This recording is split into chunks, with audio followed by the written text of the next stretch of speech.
the deadliest mass shooting in modern American history. That was the summary of the horrific end to the country music festival on the Las Vegas Strip, with 59 people killed as we file this and more than 500 injured.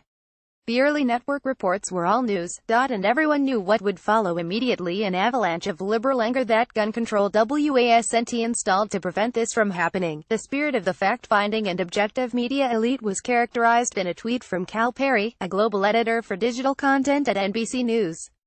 Been a giorno for a while now. It has become impossible to report just facts about gun violence.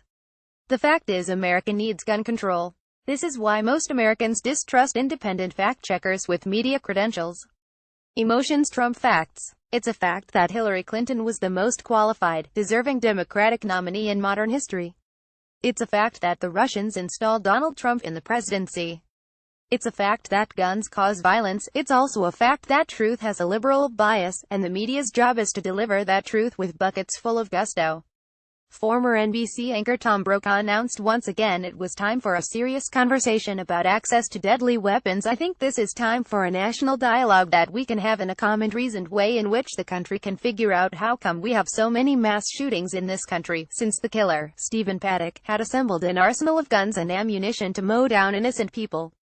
That dialogue got to begin by asking these journalists which laws would have prevented these murders, but a dialogue is not what they want. We've been having a dialogue for years and they haven't succeeded. They want a monologue, not over it but how much gun control we should have. NBC's Matt Lauer continued the monologue. Mass shooting is defined as, what is it, 4 people, I think, killed as a mass shooting? And those happen almost every day in this country.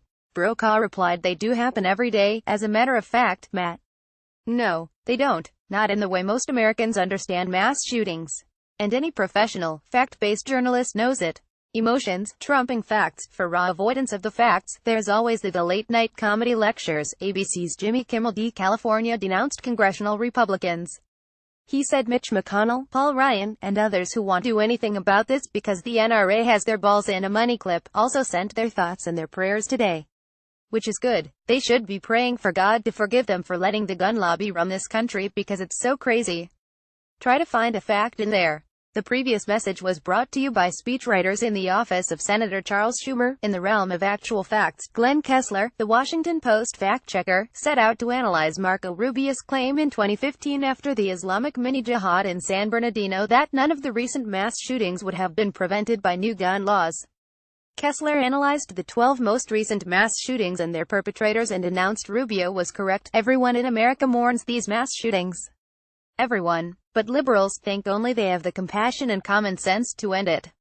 Liberals are furious about this because it demonstrates all their liberal media bias and all their liberal celebrity consciousness raising accomplishes nothing. Evil plotters who have no criminal record are going to be able to buy guns, and they're going to be able to pass background checks, and their plots won't be stopped by the Brady campaign. Will someone please stick these facts in Tom Brokaw's national dialogue where they belong?